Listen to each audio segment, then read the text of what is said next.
นี้รอมือร้องสักแป๊บนะครับ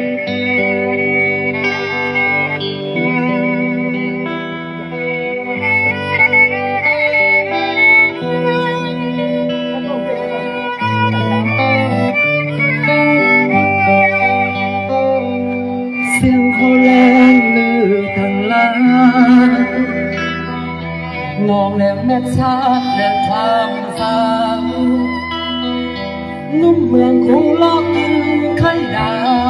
วเหลือแต่ไข่ข้าวเขาโยนทิ้งเสียงเขาแรงว่าน้องไม่บายทองน้องใหญ่เหมือนกินทองแรงเที่ยวอ้วงอาจเหมือนคนสิ้นแรงเป็นไอไรแก้มแดงบอกพี่ชายแล้วใครเขาทำให้น้ำตาตกในหัวอกที่จึงมองสาวที่ตักที่เตือนห้าว่าทำทางความหวังดีของเรามันล้นคลอง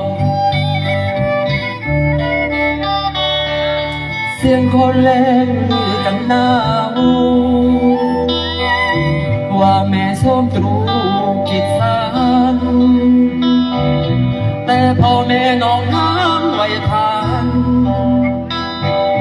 พี่สงสารจังทำเธอดีใครเขาทำให้น้ำตาตกในหัวอกน้องจึงมองสาวที่ตักที่เตือนห้าว่าทำทางความหวังดีของเรามันล้นคลองชิดโซโล่ได้ไวโอลิน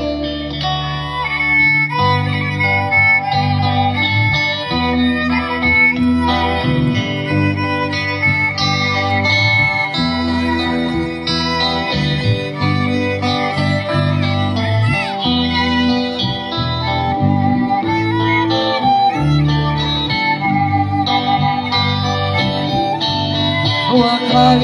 เขาทำให้น้ำตาตกในหัวอกน้องจึงมองสาวที่ตักที่เตือนห้าว่าทำทางความหวังดีของเรามันล้นคลองเสียงเขาแลงลือกันหน้าหูว่าแม่ชมตรูคิดสา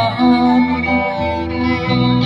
แต่พ่อแม่น้องน้ำไว้ทันพี่สงสารจังกับเธอดีแต่ก็น้องอย่าร้องอย่ารัง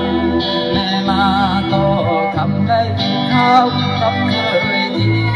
ได้พี่นั่งข้างได้ป้อนน้ำป้อนข้าว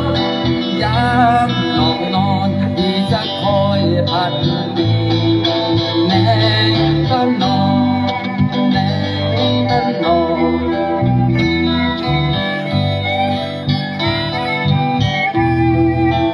แน่